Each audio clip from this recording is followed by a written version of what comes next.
Good morning class. BSc part third की first paper की class है। हमारा आज का टॉपिक है एंटीरियर पिट्यूटरी।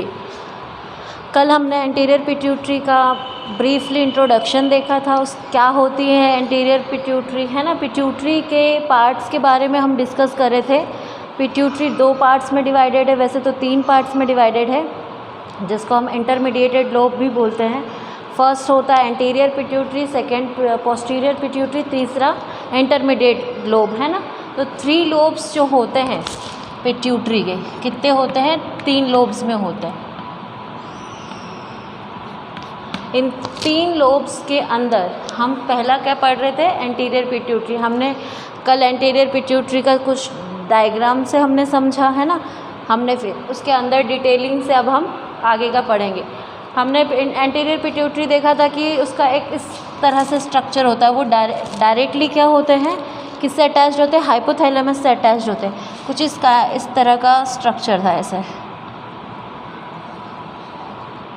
यहाँ बीच में आपका पास इंटरमीडिया आ जाता है, इस काइंड ऑफ ऐसे करके इस टाइप का कोई स्ट्रक्चर है ना। यहाँ आपका हाइपोथैलेमस आ जाता है, ये आपका एंटीरियर वाला पार्ट हो जाता है ना। और यहाँ आपका क्या आ जाता है? पार्स इंटरमीडिया आ जाता है। तो ये बताने कि पोस्टीरियर और एंटीरियर के बीच में जो एक मिड पार्ट होता है, मिड सेक्शन होता है, हम उसको पार्स इंटरमीडिया बोलते हैं। हमने ये देखा था। उसके बाद में हमने सिर्फ एंटीरियर पिट्यूटरी का एक छोटा सा डायग्राम देखा था, जिसके अंदर हमने ये देखा था कि एंटीरियर पिट्यूटरी कितने पार्ट्स में डिवाइडेड है। तो हम आज उसको कंटिन्यू करते हैं ना। हमारी एंटीरियर पिट्यूटरी क्या होती है? 3 पार्ट्स में डिवाइड होती है, या हम कह सकते हैं 3 सेक्शंस होते हैं हमारे एंटीरियर पिट्यूटरी के। पहला होता है पार्स डिस्टैलिस, पार्स ट्यूबरेलिस और पार्स इंटरमीडिया, है ना। ये 3 पार्ट्स में आपका क्या है, जो आपका एंटीरियर पिट्यूटरी है वो डिवाइडेड है। एंटीरियर पिट्यूटरी का हमने जब कल स्ट्रक्चर देखा था, एक डायग्रामेटिक स्ट्रक्चर देखा था, तो it is kind of bulb kind of structure. यहाँ मेमेलियन बॉडी, मेमेलियरी बॉडी, इस तरह से ऐसे घुमा करके,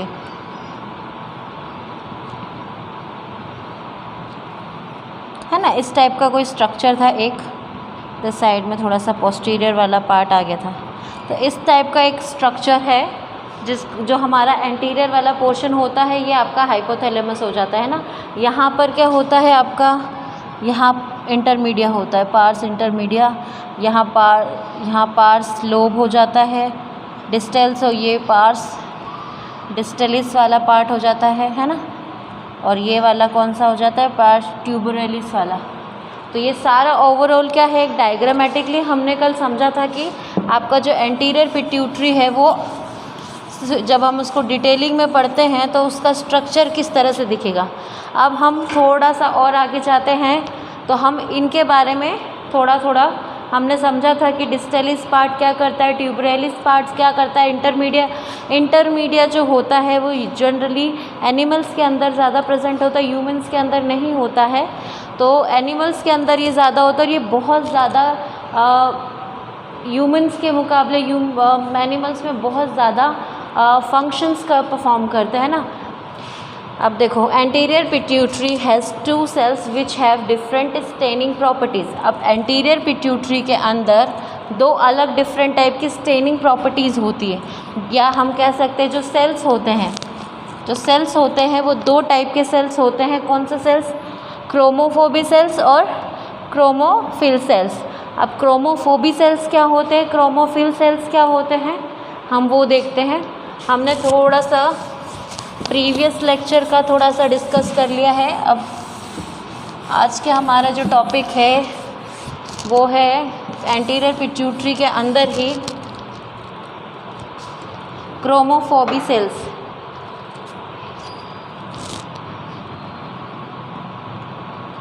क्रोमोफोबी सेल्स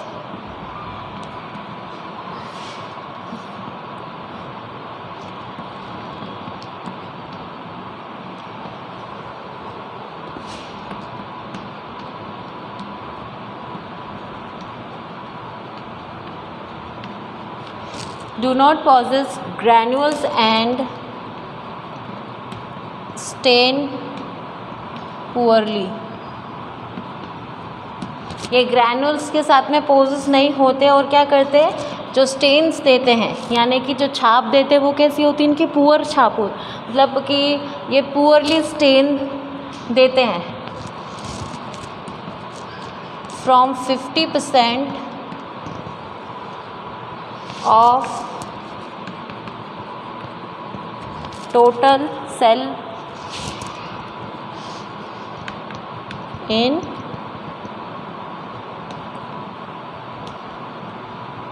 एंटीरियर, मतलब कि जो एंटीरियर पिट्यूटरी होती है उसका 50% होते हैं ये। कौन सी वाली, आपकी जो क्रोमोफोबी सेल्स होती है वो क्या होते हैं, एंटीरियर पिट्यूटरी सेल के टोटल सेल में, एंटीरियर पिट्यूटरी सेल्स की टोटल सेल्स में से 50% सेल्स कौन सी होती है, आपकी क्रोमोफोबी सेल्स होती है। Correct. Next point, are not secretory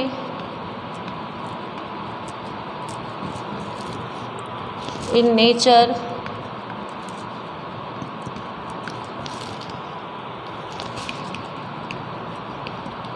but are the precursor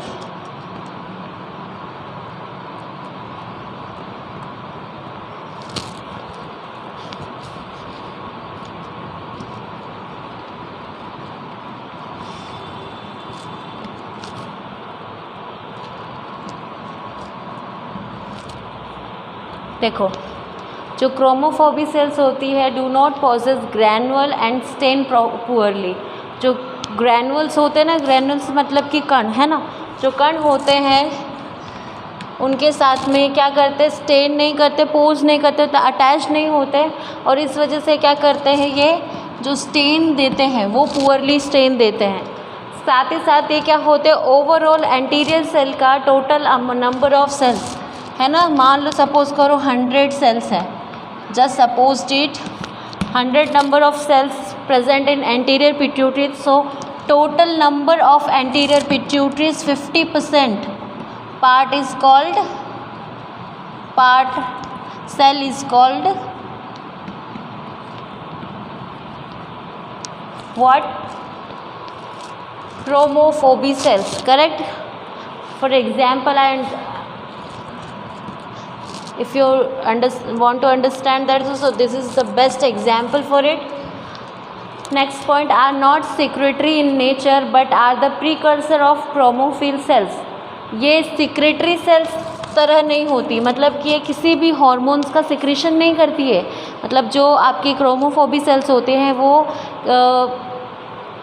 secretion में हेल्प नहीं करती लेकिन प्रीकर्सरिंग करती है, यानी कि जो आपके क्रोमोफिल सेल्स होते हैं ना उसके लिए आप कह सकते हो कि पहले से माहौल या पूरा एटमॉस्फेयर प्रिपेयर करने का काम क्या करती हैं, ये क्रोमोफोबी सेल्स करती हैं।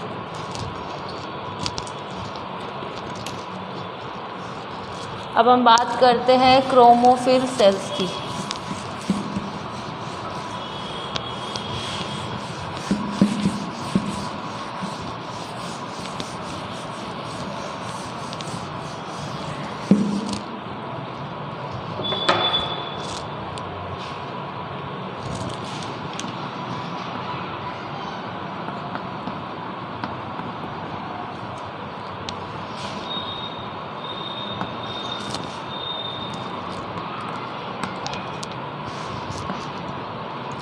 contain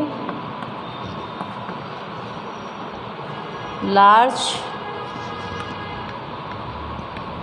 number granule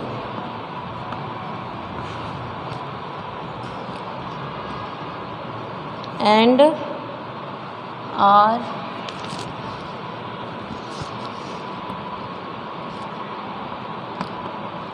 darkly stained।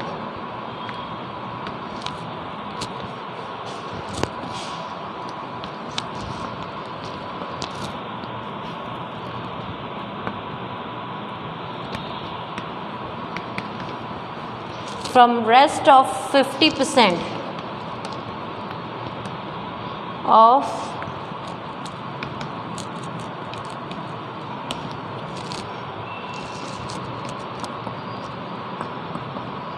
pituitary.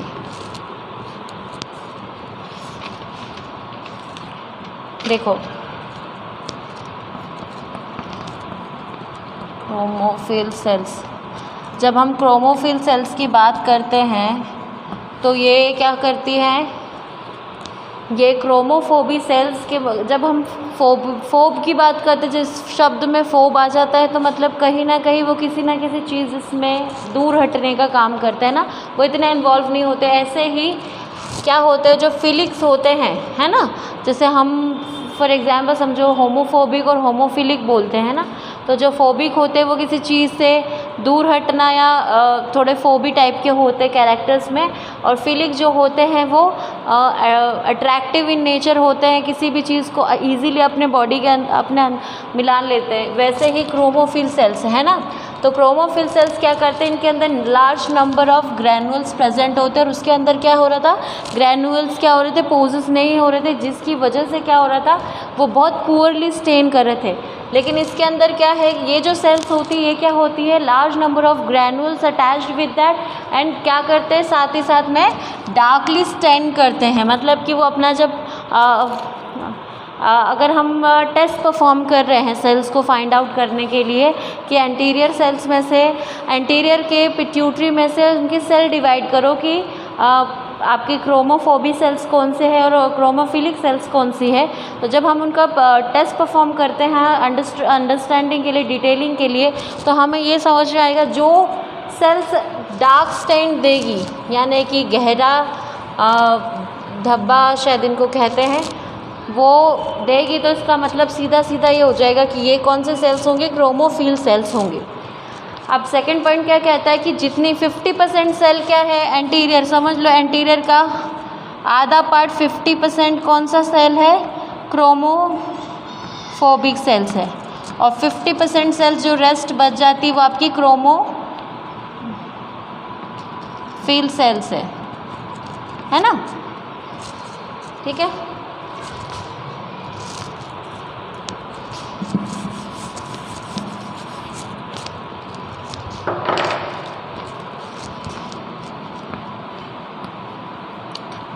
जब हम इनके बेसिस की बात करते हैं तो बेसिस ऑफ, इनको 2 पार्ट में डिवाइड किया जाता है। एक तो स्टेनिंग प्रॉपर्टीज़ में, basis of staining properties,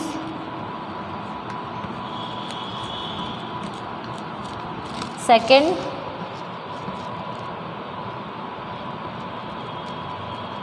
basis of secretary nature.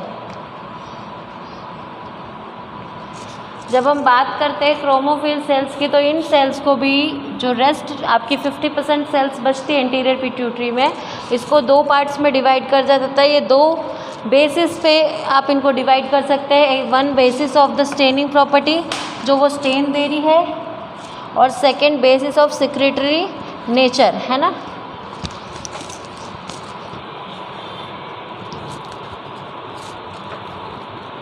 अब हम एक टेबल बना लेते हैं जिसमें हम देखते हैं कि स्टेनिंग प्रॉपर्टीज़ में क्या पॉइंट्स होते हैं और जो सेक्रेटरी नेचर है उसमें सेल्स क्या फंक्शन परफॉर्म करते हैं।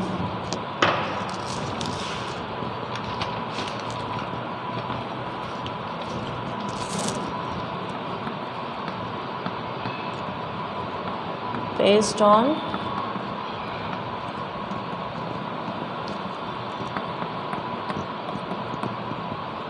staining properties.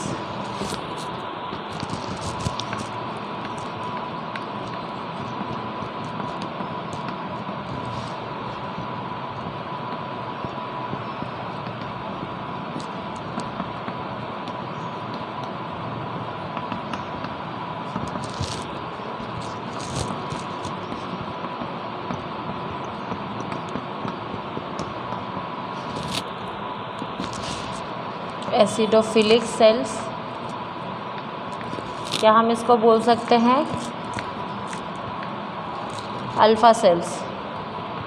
जो एंटीरियर आपका एंटीरियर पिट्यूटरी होता है, इनमें भी अल्फ़ा बीटा सेल्स होते हैं, है ना। तो अल्फ़ा सेल्स क्या काम कर रहे हैं, इनको एसिडोफिलिक सेल्स भी बोला जाता है, एसिडोफिलिक सेल्स बोलते हैं। और ये क्या होते हैं, ये होते हैं फ्रॉम 35% सेल्स के अंदर होते हैं, ठीक है।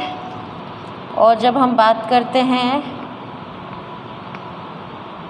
बेसोफिलिक की, यानी कि आपकी आधी हो जाती है एसिडिक इन नेचर और आधी हो जाती है बेस इन नेचर। तो जो बेसोफिलिक सेल्स हैं, जिसको हम बोलते हैं beta cells, alpha and beta cells, ये होती है 15%। कितनी होती है, 15%। जब हम बात कर रहे हैं स्टेनिंग प्रॉपर्टीज़ की, तो एसिडोफिलिक और आपकी बेसोफिलिक आ जाती है। लेकिन जब हम सिक्रेटरी नेचर की बात करते हैं तो इसमें आ जाती है सोमेटोट्रॉप्स, जिसके वजह से ग्रोथ हार्मोन जो होता है वो रिलीज़ होता है ना। फिर आपकी आती है कार्टिकोट्रॉप्स, जो क्या करती है, ACTH, है ना। फिर आपकी आती है थायरोट्रॉप्स। थायरोट्रॉप्स क्या कर रही है, TSS, थायराइड स्टिमुलेटिंग हार्मोन को कर। फिर आपकी आती गोनेडोट्रॉप्स।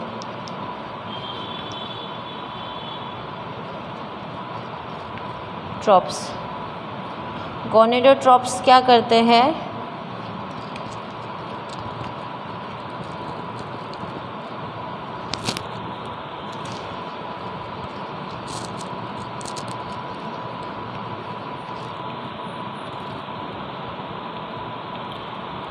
FSH आपका है ना, और LH, गोनेडोट्रॉपिक हार्मोन, जिसका बड़ा इम्पोर्टेंस है। जब हम आगे जाके इस हार्मोन के बारे में जब पढ़ेंगे तब हमको समझ में आएगा कि गोनेडोट्रॉपिक हार्मोन कितना इम्पोर्टेंट है।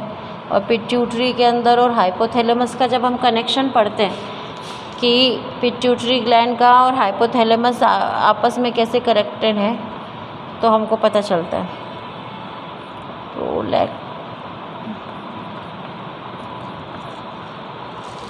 देखो, जब हम स्टेनिंग प्रॉपर्टीज़ के बारे में बात करते हैं तो आ जाता है आपका एसिडोफिलिक सेल्स, जिनको हम अल्फ़ा सेल्स भी बोल सकते हैं। ये 35% हमारे जो एंटीरियर पिट्यूटरी सेल्स हैं उसके अंदर जो 35% है वो कौन सी होगी, आपकी एसिडोफिलिक सेल्स होगी, यानी अल्फ़ा सेल्स होगी।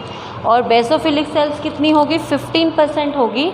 और कौन क्या कहते हैं हम इनको, बीटा सेल्स भी बोलते हैं। जब हम बात करते हैं कि ये एक फंक्शन कैसे परफॉर्म करेगी, ये हो जाती है स्टेनिंग प्रॉपर्टीज़ से। ये एक साथ टेबल बनाई है समझाने के लिए, this portion is different, this portion is difference. आपका जो कीमोफिलिक या क्रोमोफिलिक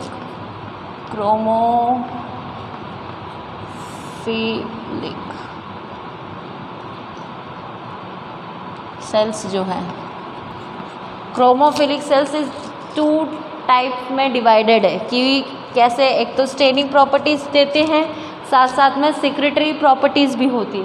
तो स्टेनिंग प्रॉपर्टीज़ होगी तो कौन से सेल्स उसमें क्या कैसे पार्टिसिपेट कर रही वो हो जाएगा।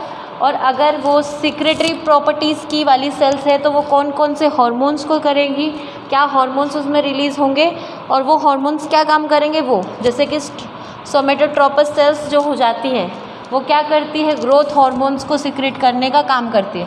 और जो कॉर्टिकोट्रॉपस होती है वो ACTH को करती है।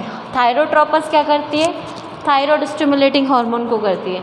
और जो गोनेडोट्रॉपस होता है वो FSH और LH, जो आपका follicle stimulating hormone, luteinizing hormone होते हैं, उनको कंट्रोल करती है, हम बोल सकते हैं उनको सिक्रेट करती है ना। और आपकी जो लेक्टोट्रॉपस होती है ना, लेक्टोट्रॉपस जो आपकी सेल्स होती है वो क्या करती है, प्रोलैक्टिन जो हार्मोन होता है उसको सिक्रेट करती है। प्रोलैक्टिन हार्मोन कभी कभी सिक्रेशन की इसकी ज़रूरत होती है हमको, है ना। तो ये आपकी क्रोमोफिलिक सेल्स हो जाती हैं जो कि 2 डिफरेंट टाइप में होती है। इसमें आगे भी कुछ इम्पॉर्टेंट पॉइंट्स हैं वो हम देख लेते हैं।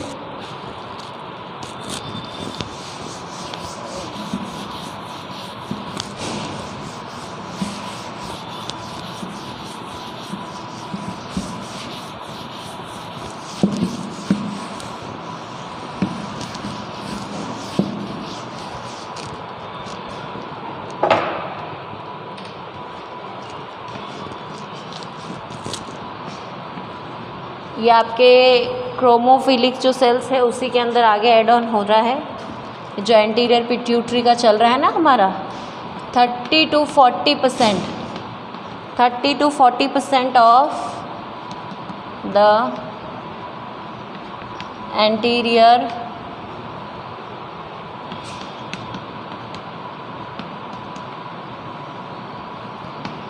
pituitary cells are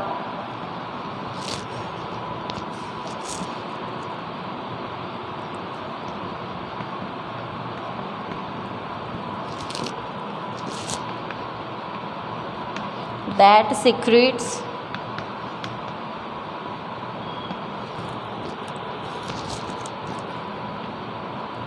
growth hormone.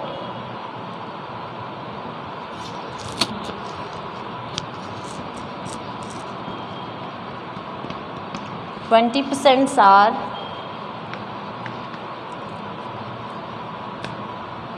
corticotropes,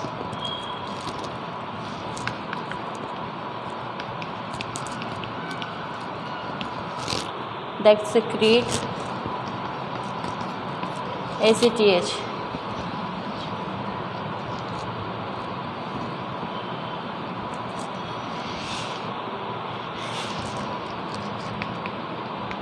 Each of the other cells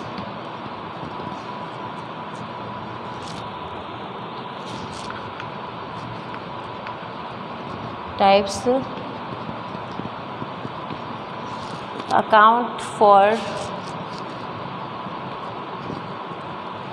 only 3 to 5% of the total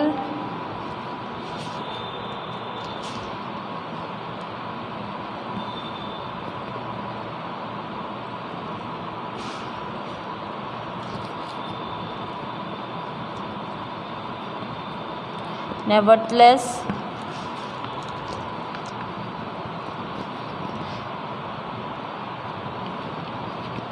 they secrete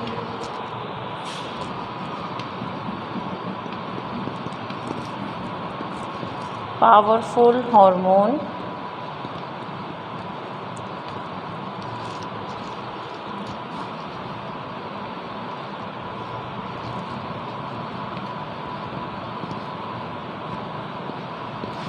controlling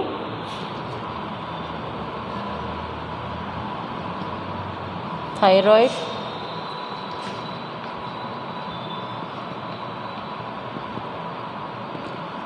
sexual